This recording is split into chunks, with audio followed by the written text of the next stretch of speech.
अस्सलाम वालेकुम। Programme real estate की दुनिया में मैं हूं आपका मेज़बान शावेज़ जराल। पाकिस्तान और दुनिया के मुख्तलिफ ममालिक में जो लोग इस वक्त हमें देख रहे और सुन रहे हैं उनको हम अपने प्रोग्राम में वेलकम कहते हैं।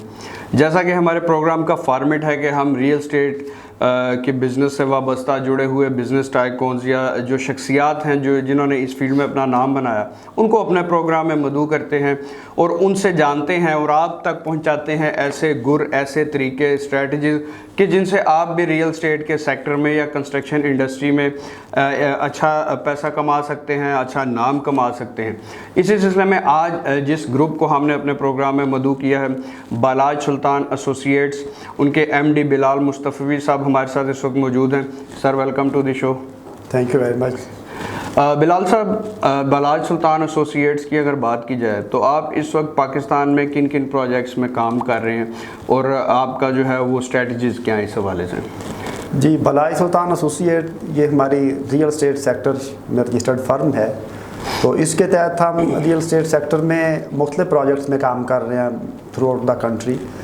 तो एक प्रोजेक्ट हमारा मरी में है, बालाज टावर के नाम से। हम वहाँ पर अपार्टमेंट्स जो है वो कंस्ट्रक्ट कर रहे हैं, जिसमें single bed, 2 bed, 3 bed apartments हैं। ये बेसिकली हमारी 5 बिल्डिंग्स होंगी, लेकिन अभी हमने उसमें फर्स्ट बिल्डिंग पे काम शुरू किया है, जिसका इस वक्त हमने 5th फ्लोर जो है उसके अभी लेंटर डाले हैं। सेकंड हमारा एक प्रोजेक्ट हमने किया इस्लामाबाद के अंदर, इस्लामाबाद मॉडल टाउन के नाम से। वहाँ पर हम एज एसोसिएट कारपोरेट इन्वेस्टर उनके साथ शामिल हुए। वहाँ पर एक हमने बल्क डील की और उसको अल्हम्दुलिल्लाह हमने 31 दिसंबर तक जो है ना वो बड़े अच्छे तरीके से फुलफ़िल किया अपनी उस कमिटमेंट। ठीक है।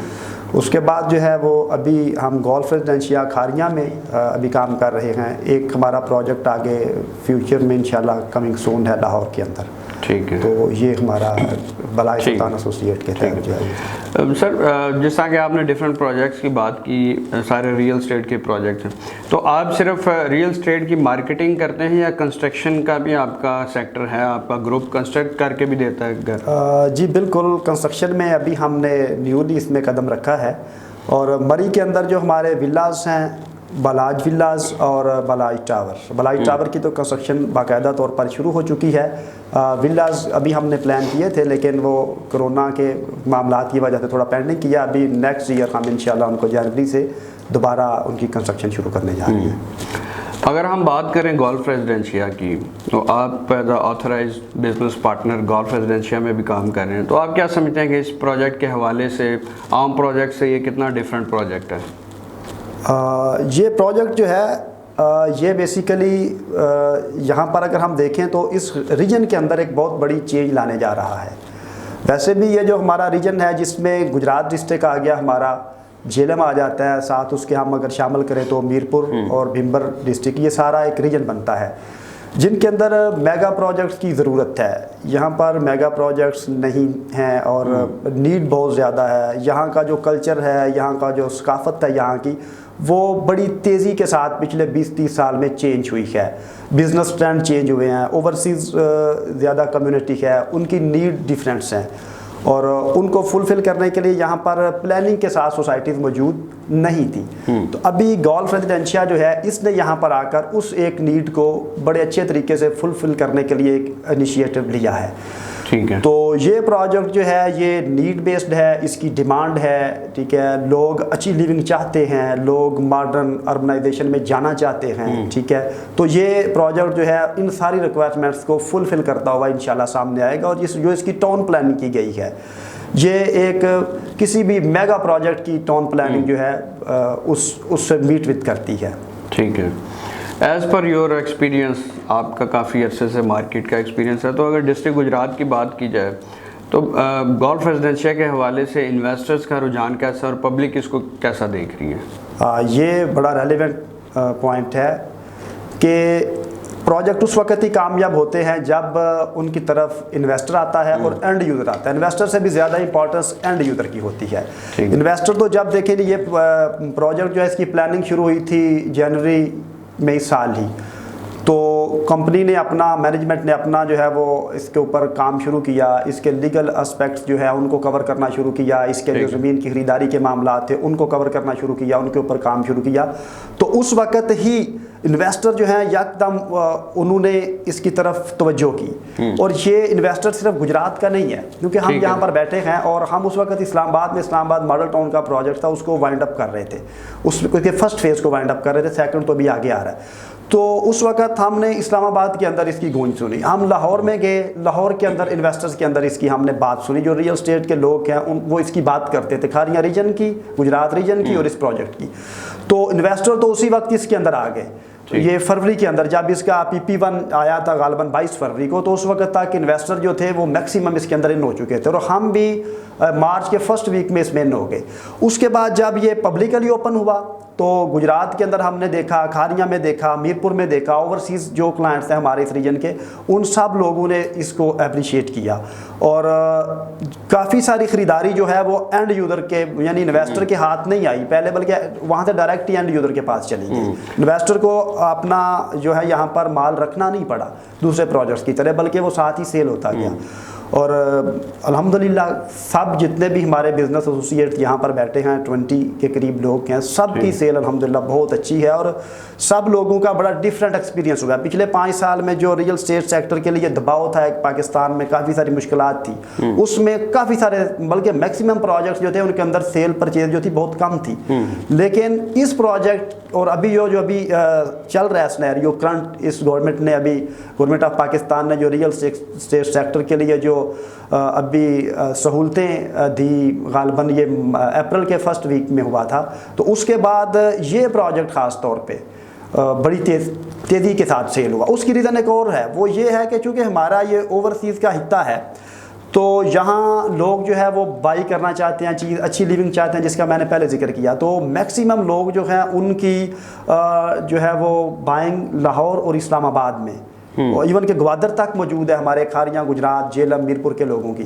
तो उनको जो ही यहाँ पर ये अपॉर्चुनिटी मिली तो लोगों ने बड़ी उजलत के साथ इसको ख़रीदा है अल्हम्दुलिल्लाह। ठीक है, बेसिकली आपकी बात से ये हस किया जा सकता है कि बाइंग पावर मौजूद थी लेकिन अपॉर्चुनिटी नहीं थी इस इलाके के लोगों के लिए। ये 100% बात है, गोल्फ रेजिडेंशिया ने आके फुलफिल की। बिल्कुल ऐसे ही है। तो आप क्या समझते हैं कि जिस तरह हमने अक्सर देखा है कि बैलेटिंग सिस्टम होता है प्रोजेक्ट्स में, लेकिन गोल्फ रेजिडेंशिया में प्लॉट नंबर के साथ जो है आप फाइल देते हैं, तो इसमें क्या डिफरेंस है और इन्वेस्टर्स को कितना एतमाद है इस सिस्टम में? ये बिल्कुल बहुत ज़रूरी बात थी जो आपने की है। जो बेल्टिंग सिस्टम है उसमें प्रोजेक्ट डिले हो जाता है, आम क्लाइंट जो है उसमें वो सफ़र करता है, 2-2, 4-4, 6-6 साल कंपनियां अपनी लैंड बाई करने की पोजीशन में ही नहीं जाती, वो नक्शा ही नहीं ओपन करती, अपना LOP नहीं लाती मंदरयाम पर, फाइलें सेल होती रहती है और उन फाइल जो होती हैं उनको उनके ऊपर ब्रेक भी नहीं लगती कि 1000 सेल हुई है या 10,000 सेल, एक्स्ट्रा फाइल सेल हो जाती हैं ऐसे सिनेरियो के अंदर। तो गोल्फ की कामयाबी और कामयाब सेल की बेसिक वजह भी यही है, बाकी बहुत सारी वजूहात के साथ ये भी है कि यहाँ पर LOP जो है वो सबसे पहले मंदरयाम पे आया और LOP के मुताबिक आपको प्लॉट नंबर के साथ यहाँ पर प्लॉट मिलता है, आपकी लोकेशन आपको मिल जाती है। तो ये भी एक बहुत बड़ा फैक्टर था सेल का। इसके साथ जो लीगल एस्पेक्ट्स हैं वो कवर किए गए, वो बहुत बड़ा एक पहलू था कि PP1 पहले दिया, उसके बाद आपका LOP आया, तो लोग इन चीज़ों को देख रहे होते हैं। फिर आपकी लैंड का क्लियर होना बहुत ज़रूरी है, लैंड मकामी तौर पे सारे लोग इसको वेरीफाई करते हैं, लैंड क्लियर है, तो ये भी एक उसका फैक्टर था। फिर आपकी टाउन प्लानिंग आती है, आपकी टाउन प्लानिंग बहुत आला, बिल्कुल इंटरनेशनल स्टैंडर्ड्स को मीट करती हुई आपकी टाउन प्लानिंग है, तो इसलिए गोल्फ जो है ये सारा इसकी सेल में ये तेज़ी आई है। जिस तरह से आपने बताया कि लैंड के हवाले से प्रोजेक्ट्स में अक्सर होता है कि लॉन्चिंग हो जाती है, लैंड प्रोजेक्ट के पास नहीं होती, फिर वो पब्लिक के पैसे से ही लैंड परचेज की जाती है बेल्टिंग सिस्टम यूज़ करके। तो गोल्फ रेजिडेंशिया के हवाले से आप चूँकि एक एक्सपीरियंस रखते हैं, आपका ग्रुप काफ़ी अरसे से काम कर रहा है, आप क्या समझते हैं कि लैंड के हवाले से मामलात क्लियर हैं? जी, लैंड के हवाले से मामलात क्लियर हैं। अगर लैंड के हवाले से मामलात क्लियर ना हो तो PP1 नहीं आता। PP1 जब आपके पास लैंड का पोजीशन होता है तो तब आपको मिलता है। ठीक है, ठीक। इसमें बताइएगा कि बालाज सुल्तान एसोसिएट की सेल के हवाले से अगर बात करें गोल्फ रेजिडेंशिया में, तो उसकी प्रोग्रेस कैसी जा रही है और आपको कैसा फीडबैक मिल रहा है मार्केट? अल्हम्दुलिल्लाह जी, अल्लाह पाक का बहुत शुक्र है, बड़ी अच्छी सेल जा रही है हमारी, और बाकी हमारे सारे एसोसिएट्स जो बैठे हुए हैं 20 के 20 लोग, उन सब की सेल बहुत अच्छी है, सब लोग बहुत खुश हैं। और मैं समझता हूँ कि इसका क्रेडिट हमारे उस गवर्नमेंट के इकदाम को भी जाता है कि जो उन्होंने अभी कोरोना के बाद जो रियल एस्टेट सेक्टर को उन्होंने इंडस्ट्री डिक्लेयर किया, उसके बाद फिर यहाँ पर जो मेगा प्रोजेक्ट्स आए हैं, जो हमारी सियालकोट खारियां मोटरवे है, ये 50 किलोमीटर, इसका आपको पता है इसका टेंडर भी हो चुका है, वो सारा पब्लिश हो गया हमारे नेशनल मीडिया के अंदर। फिर उसके बाद खारियां से रावलपिंडी जो मोटरवे है इसका हो गया, ये 6 ट्रैक रोड जो है, ये मेगा प्रोजेक्ट्स हैं इस इलाके के अंदर, बहुत बड़ी तरक्की आने वाली है। फिर गवर्नमेंट ऑफ पंजाब ने जो नेशनल पार्क पंजाब के अंदर 2 अप्रूव हुए हैं अभी तक, उनमें से एक हमारा ये खारियां बब्बी वाला है, ये कोई 38,000 एकड़ से ज़ायद का ये नेशनल पार्क आ रहा है, जो यहाँ पर इकोनॉमिक एक्टिविटी को क्रिएट करेगा। फिर यहाँ पर जो वज़ीर आज़म साहब के जो लो कास्ट घरों का मंसूबा है, नया पाकिस्तान, जी बिल्कुल, उसमें गोल्फ रेजिडेंशिया जो है वो अपना लैंड जो है उसको उसमें इन्वेस्ट कर रही है सेपरेटली, तो उससे एक बहुत बड़ी यहाँ पर कंस्ट्रक्शन की एक्टिविटी क्रिएट होगी। फिर यहाँ का जो नॉलेज विलेज है 1100 कनाल पर मुश्तमिल, उसकी प्लानिंग है, उसके अंदर एक बहुत बड़ी कंस्ट्रक्शन की एक्टिविटी होगी। तो ये सारी चीज़ें यहाँ पर इलाके में रोज़गार लाएंगी, यहाँ पर बिजनेस को लाएंगी। और फिर जब रियल स्टेट सेक्टर, यही वजह है कि जो मुल्क तरक्की करते हैं वो रियल स्टेट सेक्टर को ओपन करते हैं। ये गवर्नमेंट की बहुत अच्छी पॉलिसी है, इसको हर सतह पर जो है वो कॉर्पोरेट लेवल पे अप्रिशिएट किया गया है। तो जब रियल स्टेट के अंदर अपॉर्चुनिटीज़ क्रिएट होती हैं तो इसके साथ 50 के राउंड अबाउट इंडस्ट्रीज़ जो होती हैं वो रन कर रही होती हैं, बहुत बड़ी मैन पावर जो है उसको रोज़गार मिल रहा होता है, तो उससे जो है वो इलाके के अंदर मज़ीद तरक्की आती है। तो ये फैक्टर्स हैं बेसिकली जो गोल्फ रेजिडेंशिया को सपोर्ट करते हैं, इसलिए यहाँ पर लोग जो हैं वो ज़्यादा से ज़्यादा इन्वेस्टमेंट कर रहे हैं। ठीक हो। लास्ट पे being a senior real estate consultant और डायरेक्टर बलाज सुल्तान एसोसिएट, आप पब्लिक को क्या मैसेज देना चाहेंगे कि रियल स्टेट की इन्वेस्टमेंट किस तरह से सेव की जा सकती है, और गोल्फ रेजिडेंशिया के हवाले से आप क्या मैसेज देंगे? हाँ, रियल स्टेट देखें जी, इन्वेस्टमेंट का एक टाइम होता है। इन्वेस्टमेंट का टाइम वो होता है जब कोई प्रोजेक्ट जो है लीगली उसका क्लियर होना बहुत ज़रूरी होता है, उसके पास उसकी लैंड का होना बहुत ज़रूरी होता है। ये पहली 2 चीज़ें आपने देखना होती हैं। अगर ये 2 चीज़ें मौजूद हैं, उसके बाद फिर उसकी टीम का देखना होता है आपने कि उसकी टीम के अंदर कितनी एक्सपर्टीज मौजूद है। अगर उसकी टीम भी एक्सपर्ट है तो उसके बिल्कुल इनिशियल स्टेज के ऊपर आप उसमें इन हो जाएँ।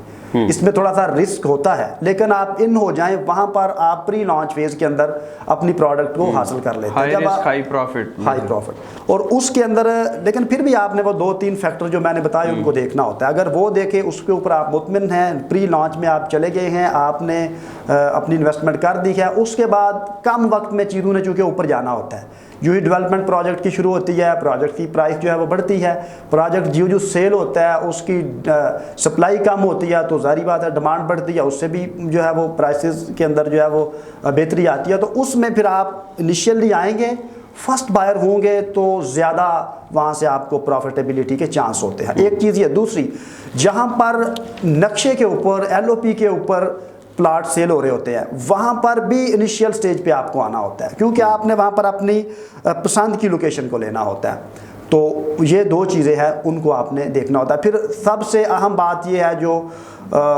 यहाँ पर मैं ये करना चाहूँगा कि चूँकि ये प्रोजेक्ट अभी इनिशियल स्टेज पे है, तो इसमें आने वाले 3 माह तक शायद सिचुएशन चेंज हो जाए, जनवरी तक सिचुएशन बड़ी डिफरेंट होगी। जो यहाँ पर माहिरीन का ख्याल है, जो रियल स्टेट के माहिरीन बैठे हैं यहाँ पर, जो ऑब्ज़र्व कर रहे हैं, बल्कि मैंने पहले भी कहा कि पाकिस्तान में इस्लामाबाद और लाहौर का इन्वेस्टर भी यहाँ पर इन्वेस्टमेंट कर रहा है। तो ये हमें बड़ी डिफरेंट सूरत हाल नज़र आ रही है कि जनवरी तक जाकर यहाँ पर प्राइसेस बहुत बेहतर होंगी, और उस वक्त तक डेवलपमेंट का काम जो है वो भी माशाल्लाह काफ़ी आगे बढ़ चुका होगा। ठीक हो sir, thank you very much, आपने अपना कीमती टाइम निकाला। जी सामीन और नाजरीन, ये थे डायरेक्टर बलाज सुल्तान एसोसिएट बिलाल मुस्तफ़ी साहब। उन्होंने बड़ा तफसील से गाइड किया कि किस तरह से आप सिक्योर इन्वेस्टमेंट कर सकते हैं रियल स्टेट में, और गोल्फ रेजिडेंशिया के फीचर्स और उसमें जो इन्वेस्टमेंट के सिनेरियोज हैं उन पे उन्होंने बड़ी तफसील से जो है वो रोशनी डाली। इंशाल्लाह अपने अगले प्रोग्राम के साथ दोबारा हाजिर होंगे। देखना और सुनना मत भूलिएगा प्रोग्राम रियल स्टेट की दुनिया विद ARP न्यूज़। अल्लाह हाफिज़।